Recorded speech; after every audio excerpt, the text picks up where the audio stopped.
जय हिंद साथियों, स्वागत है आपका हमारे यूट्यूब चैनल RS21 अकेडमी में। आज हम लाए हैं संविधान का एक बहुत ही महत्वपूर्ण चैप्टर, संविधान की प्रस्तावना। इसमें हम लोग देखेंगे पूरी संविधान की प्रस्तावना। संविधान की प्रस्तावना में क्वेश्चन कहाँ कहाँ से बनते हैं। संविधान की प्रस्तावना आपने पढ़ी होगी, लेकिन उसमें से क्वेश्चन कैसे ढूंढने हैं, उसमें से प्रश्न कहाँ से आते हैं, ये हम उसको देखते हुए चलेंगे। चलिए आज की वीडियो स्टार्ट करते हैं। सबसे पहले संविधान के बारे में समझ लेते हैं कि भारतीय संविधान की प्रस्तावनाओं का आविर्भाव पंडित जवाहरलाल नेहरू द्वारा 13 दिसंबर 1946 को संविधान सभा में रखे गए उद्देश्य प्रस्ताव से हुआ है। यानी संविधान की उत्पत्ति कहाँ से अगर मानी जाए तो 13 दिसंबर 1946 को जो संविधान सभा की बैठक हुई थी तीसरी, उसमें पंडित जवाहरलाल नेहरू ने एक उद्देशिका पढ़ा था, उद्देश्य प्रस्ताव पढ़ा था। उसी से ये संविधान की प्रस्तावना प्रेरित है। ठीक है, इसलिए भारतीय संविधान की प्रस्तावना को उद्देशिका भी कहा जाता है। क्या कहा जाता है? उद्देशिका। प्रस्तावना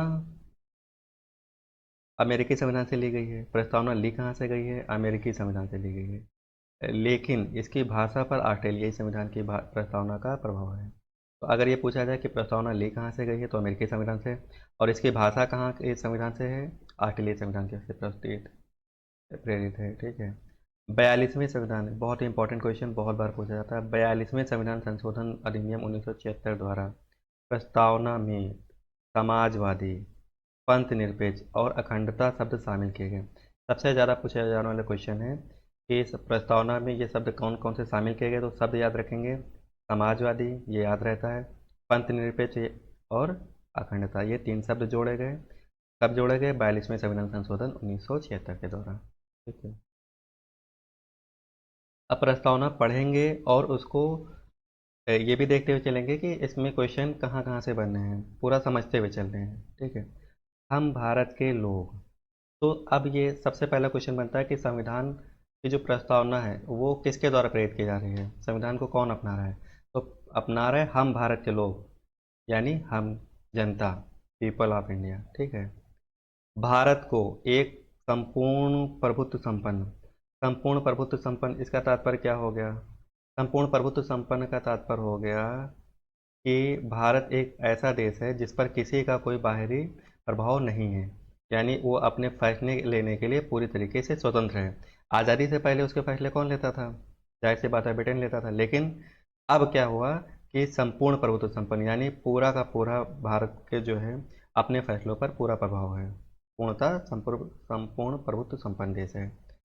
समाजवादी, समाजवाद से तात्पर्य क्या है? समाजवाद का तात्पर्य यह है, उस मार्क्सवाद चलता था। ठीक है, कार्ल मार्क्स का। तो एक पूंजीवादी व्यवस्था थी, एक समाजवादी व्यवस्था थी। समाजवादी व्यवस्था से हम लोग प्रेरित हैं। पंथ निरपेक्ष, पंथ निरपेक्ष शब्द कब जोड़ा गया? 42वें संविधान संशोधन 1976 के द्वारा। और इसका तात्पर्य धर्मनिरपेक्ष होता है। इसका तात्पर्य यह है कि भारत में राज्य का कोई भी धर्म नहीं होगा। अगर ये क्वेश्चन पूछा जाए कि पंथ निरपेक्ष या धर्मनिरपेक्ष का अर्थ क्या है प्रस्तावना के संबंध में, तो राज्य का कोई धर्म नहीं होगा, यानी राज्य का, यानी राज्य का मतलब क्या हो गया?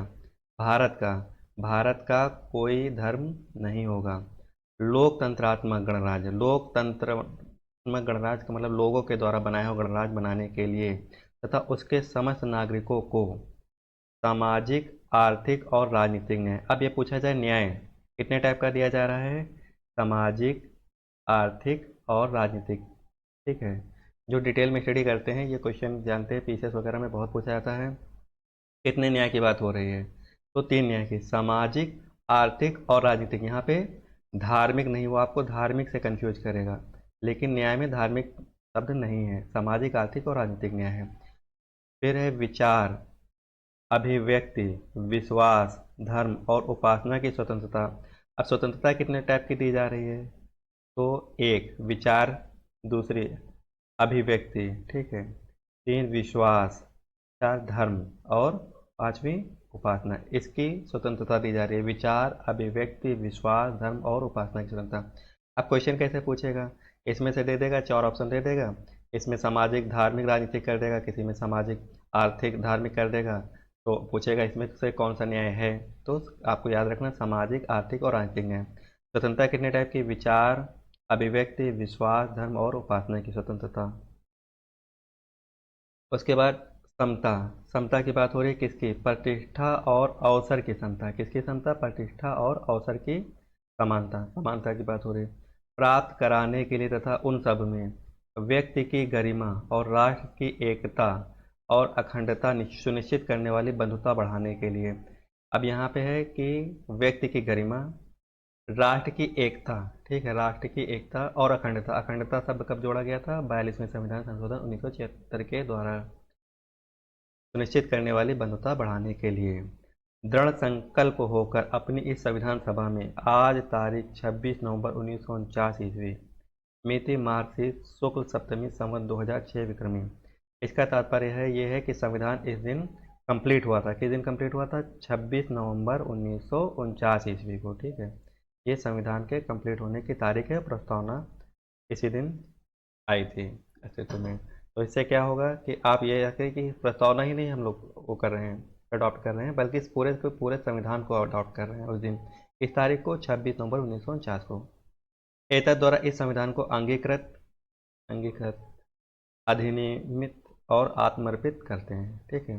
तो आई थिंक आज आपको संविधान की प्रस्तावना थोड़ी बहुत समझ में आई होगी। इसको एक बार और रिपीट कर लीजिएगा तो आपके जो क्वेश्चन होंगे वो गलत नहीं होंगे। आगे देखते हैं प्रस्तावना के मुख्य तत्व कौन कौन से हैं। तो संविधान के स्रोत क्या हैं? संविधान के स्रोत हैं हम भारत के लोग अर्थात जनता, ठीक है। संविधान के स्रोत क्या हैं? हम भारत के लोग यानी भारतीय जनता। फिर है संविधान का स्वरूप कैसा है? संविधान का स्वरूप है संपूर्ण प्रभुत्व संपन्न। जैसे अभी चर्चा की, संपूर्ण प्रभुत्व संपन्न का तात्पर्य है कि हमारे देश पर अब किसी का कोई प्रभाव नहीं, हम लोग पूर्णतः प्रभुत्व संपन्न हैं अपने फैसले लेने के लिए, अपने जो भी फॉरेन पॉलिसीज होती हैं, फॉरेन रिलेशन होते हैं उसके लिए। समाजवादी, कैसा संविधान है? समाजवादी है। पंथ निरपेक्ष है। पंथ निरपेक्ष मतलब धर्मनिरपेक्ष, यानी राज्य का कोई धर्म नहीं होगा। लोकतंत्रात्मक और गणराज्य, ये क्या है? संविधान का स्वरूप है। और क्या क्या है? संपूर्ण प्रभुत्व संपन्न, समाजवादी, पंथ निरपेक्ष, लोकतंत्रात्मक तथा गणराज्य। संविधान का उद्देश्य क्या है? अब उद्देश्य पे आते हैं। सामाजिक, आर्थिक और राजनीतिक न्याय, ठीक है। न्याय कितने टाइप का अभी चर्चा की? सामाजिक, आर्थिक और राजनीतिक न्याय। विश्वास, विचार, अभिव्यक्ति, विश्वास, धर्म और उपासना की स्वतंत्रता। स्वतंत्रता कौन कौन सी? किसकी स्वतंत्रता? विचार की, अभिव्यक्ति की, विश्वास की, धर्म की और उपासना की। समानता किसकी समता है? प्रतिष्ठा और अवसर की समता तथा व्यक्ति की गरिमा। राष्ट्र की एकता और अखंडता तथा बंधुता, ठीक है। बंधुता यानी भाईचारा, ये संविधान का उद्देश्य है। प्रस्तावना संविधान का अंग है या नहीं? अब प्रस्तावना के संबंध में 2-3 विवाद हुए हैं, 3, उसके बारे में डिटेल से देख लेते हैं। इसमें आप लोग याद रखिएगा, इसके सन जरूर याद रखिएगा। बेरूबारी संघवाद कब आया था? 1960 में, ठीक है। इसमें क्या कहा गया? इस मामले में कहा गया कि प्रस्तावना संविधान का अंग नहीं है, नहीं है, नहीं है। यानी बेरूबारी विवाद में क्या है? प्रस्तावना संविधान का अंग नहीं माना गया है, क्योंकि यह न तो विधायिका की शक्ति का स्रोत है और ना ही उसकी शक्तियों पर प्रतिबंध ही लगा सकती है, ठीक है। यह गैर न्यायिक है, अर्थात इसे न्यायालय में चुनौती नहीं दी जा सकती है। तो इसमें बेरूबारी संघ में सबसे इम्पोर्टेंट पॉइंट आपको याद रखना है, कब हुआ था? 1960 में, और प्रस्तावना को संविधान का अंग नहीं माना गया था। दूसरा केस आता है गोलकनाथ बनाम पंजाब राज्य विवाद, 1967 में हुआ। इसमें भी आप सन जरूर याद रखेंगे। गोलकनाथ विवाद कब हुआ था? इसको सीधे सीधे लिख देते हैं गोलकनाथ विवाद। तो 1900 कब? 67। इस वाद में कहा गया कि प्रस्तावना संविधान की मूल आत्मा है, शाश्वत है, अपरिवर्तनीय है। यानी संविधान की प्रस्तावना में इसका मेन मेन पॉइंट निकल के आता है कि संविधान की प्रस्तावना में कोई भी परिवर्तन नहीं किया जा सकता है। ये कौन कह रहा है? गोलकनाथ विवाद, ठीक है। अब सबसे इम्पोर्टेंट आता है केशवानंद भारती बनाम केरल राज्यवाद, यानी केशवानंद भारती वाद विवाद 1973। ये सबसे इम्पोर्टेंट फैसला है प्रस्तावना को लेकर। इस मामले में प्रस्तावना को संविधान का अंग स्वीकार किया गया है। यानी केशवानंद भारती वाद में क्या कहा गया कि जो प्रस्तावना है वो संविधान का भाग है, संविधान का भाग है। अतः प्रस्तावना में अनुच्छेद 368 के तहत संशोधन किया जा सकता है। पहला क्या कह रहा था बेरोबारीवाद की प्रस्तावना में संशोधन नहीं किया जा सकता है, लेकिन इसमें कह रहा है कि संशोधन किया जा सकता है, लेकिन मूल ढांचे से संबंधित, ये विवादित शब्द है, मूल ढांचे से संबंधित विषयों में संशोधन नहीं किया जा सकता।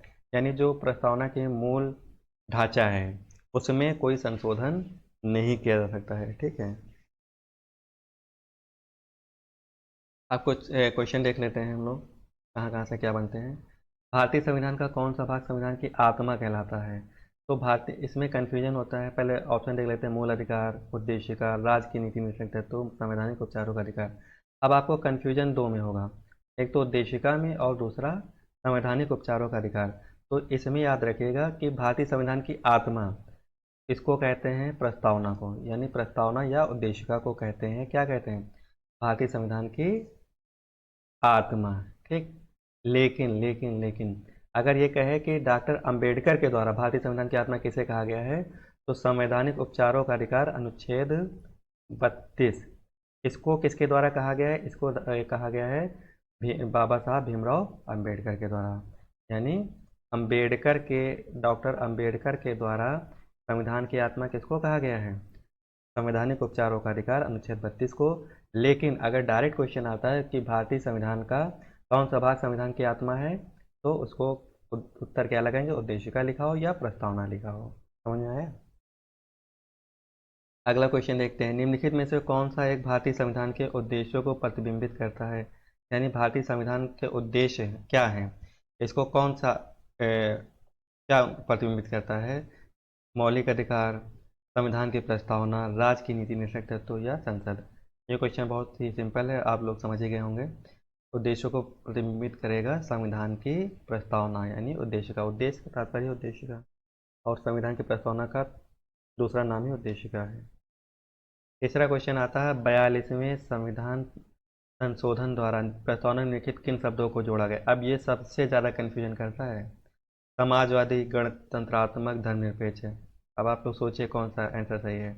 समाजवादी, गणतंत्रात्मक, धर्मनिरपेक्ष, समाजवादी, पंथ निरपेक्ष, अखंडता, समाजवादी, संपूर्ण प्रभुत्व संपन्न गणराज्य, समाजवादी, गणराज्य, अखंडता। सारे के सारे शब्द प्रस्तावना में हैं, लेकिन क्वेश्चन ये है कि 42वें संविधान संशोधन 1976 के द्वारा निम्न कौन सा पार्ट इसमें जोड़ा गया था? तो जोड़ा गया था समाजवादी, पंथ निरपेक्ष और अखंडता। प्रस्तावना में स्वतंत्रता, समानता और बंधुत्व शब्द किस देश के संविधान से लिए गए हैं? ये लिए गए हैं रूस से, अमेरिका से, फ्रांस से, जर्मनी से। तो इसका सही उत्तर होगा फ्रांस। ये फ्रांस की क्रांति का नारा था, स्वतंत्रता, समानता और बंधुत्व। ठीक है, कहाँ से लिए गए हैं? फ्रांस से। निम्नलिखित विवादों में से किसमें सर्वोच्च न्यायालय में प्रस्तावना को भारतीय संविधान में मौलिक संरचना का भाग स्वीकार किया गया है?